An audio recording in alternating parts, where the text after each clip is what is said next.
ఒకవేళ దేవుని సన్నిధి లేకుండా మనం బ్రతికినామంటే కొన్ని సందర్భాల్లో మన పేరు జీవ గ్రంథంలో నుంచి తుడిపి పెట్టబడే పరిస్థితులు కూడా వస్తాయి. అట్లా కొంతమందికి బైబిల్లో జరిగిందని మనం చూసినాం. దేవుని సన్నిధి లేకుండా బ్రతికితే అప్పుడు మనము దేవుని సన్నిధి నుంచి కొట్టివేయబడతాం.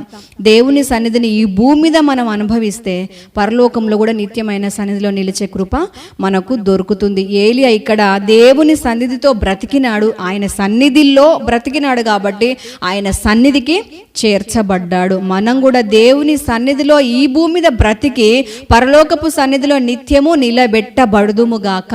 ఆమేన్. ఈ దేవుని సన్నిధిలో ఉన్న శక్తి గురించి మోషే తెలుసుకొని ఉన్నాడు కాబట్టి ఒకానొక సందర్భంలో ఏమన్నాడు, నేను మీతో రాను అని దేవుడు అంటే, నీ సన్నిధి మాతో రాకపోతే మేము ఏ ప్రయాణం చెయ్యము, నీ సన్నిధి మాతో రాకపోతే మేము ఎక్కడికి వెళ్ళము, వెళ్ళిన విజయాలు చూడలేము, అభివృద్ధి చూడలేము, ఆశీర్వాదం చూడలేం. కాబట్టి నీ సన్నిధి మాకు కావాలి అని చెప్పేసి మోషే దేవుని బ్రతిమాలుకున్నాడు, నీ సన్నిధి మాకు తోడుగా కావాలని. ఈ నూతన సంవత్సరంలో మనము దేవుని సన్నిధిలో నిత్యము నిలిచే వారంగా మనం ఉందుముగాక. దేవుని సన్నిధిలో ఉన్న సర్వ మేళ్ళు మనం పొందుకుందుముగాక. ఇదే సన్నిధిని హత్తుకొని జీవించి పరలోకపు సన్నిధిలో నిత్యము చేర్చబడుదుముగాక. ఆ నిత్యత్వంలో నివసించే అవకాశాన్ని, ఆ విశ్రాంతిని మనం పొందుకుందుముగాక.